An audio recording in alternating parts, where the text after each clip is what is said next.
Alam mo, pag hindi expert yung meron tayo, pag ordinary lang din tayo, hindi tayo makapagtaas ng presyo. Halimbawa, kape, kung lahat tayo kape, makapagtaas ba ako ng coffee? Kaya ko bang higitan yung presyo nyo? Hindi, di ba? Kasi pare-pareho lang tayo eh. Pare-pareho lang tayo ng empleyado.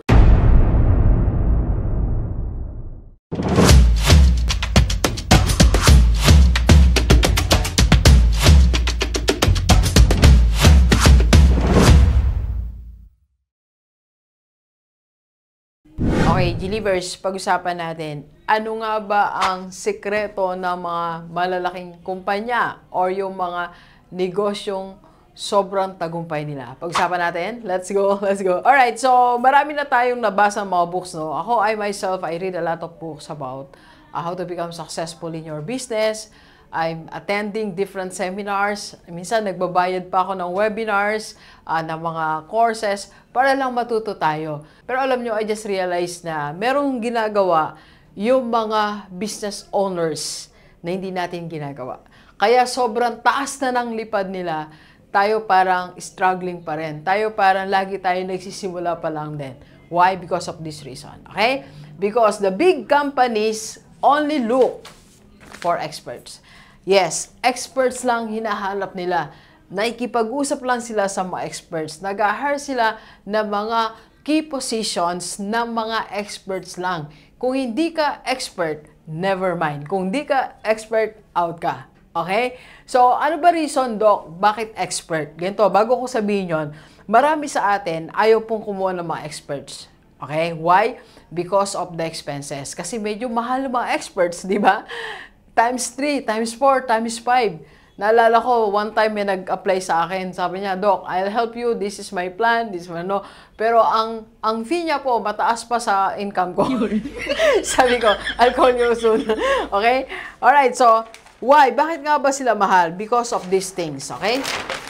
So, ano ba yung kaibahan ng mga experts? Or what will happen to your business pag experts lang ang pinapasok mo, lalo sa mga key positions ng iyong kumpanya. Alright? So, first, you will be advanced. Ang business mo, sobrang advanced. Yung mga competitors mo, nagsiset up pa lang, nag-iisip pa lang, ikaw milya-milya ng layo, hindi ka na mahabol. Look at Facebook. Nahabol pa ba? Hindi na, malayo na masyado si Zuckerberg. Hindi na natin siya mahabol. Hindi na siya mahabol ng mga competitor niya. Yes, may mga sumusulpot na competitor ang Facebook, pero hindi na yan makahabol. Ang layo na because ang kasama ni Mark Zuckerberg, expert, advanced. So if you want to advance your business para mas mauna ka sa competitor mo, experts ang hanapin mo. Okay? So, second, why expert? Because of big income. Not only income, but big income. Why? Because you can dictate the price. Ikaw yung magdidikta. Walang ibang basihan yung mga buyers mo, yung market mo, kundi ikaw lang. Look at Zoom, di ba? Kahit magkano ang i-charge sa atin ng Zoom, kukunin natin. Kasi wala siyang competitor. Alright? May mga competitor pero napakalayo na ng Zoom.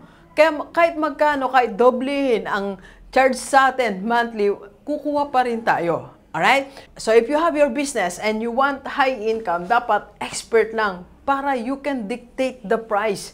Alam mo, pag hindi expert yung meron tayo, pag ordinary lang din tayo, hindi tayo makapagtaas ng presyo. Halimbawa, kape, kung lahat tayo kape, makapagtaas ba ako ng coffee? Kaya ko bang higitan yung presyo nyo? Hindi, di ba? Kasi pare-pareho lang tayo eh. Pare-pareho lang tayo ng empleyado. Pero kung may expert ako, kaya kong higitan yan, di ba? Alright? So, next po. You will become a leader. Yes. Leader in your industry. Kung gusto mo ikaw ang leader, ibig sabihin, sumusunod lang sa iyo ang mga competitor mo. Actually, wala kang competitor eh. Sumusunod lang din sa iyo ang businesses with the same industry. Ikaw ang leader. So, ibig sabihin, hindi ka kinakabahan, hindi ka mawawala. Susunod lang din sila sa iyo. Kung ano yung trend na ipasok mo, kung ano yung trend na ilabas mo sa market, susunod lang sila sa iyo. Okay? And of course, automated.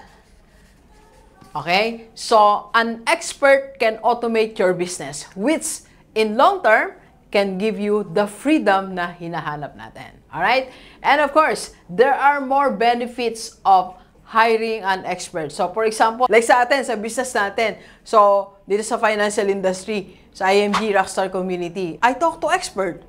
So, meron tayong head mentor na tinutulungan tayo. Binibigyan tayo ng direction. Okay? So, sa atin din, kung may business ka, talk only to the expert. Okay? Hire only the expert sa mga key positions ng kumpanya mo. Okay? Di baling gumastos tayo, but if we have these benefits, it will give stability to your business. Let's go, let's go. Kape po tayo. Thank you for watching. We are inviting you to attend our free webinar sa IMG Rockstar Community para makapag-invest ka na sa mutual fund at magkaroon ka na ng Kaiser. PM na sa personal life ni Doc. Let's go, let's go!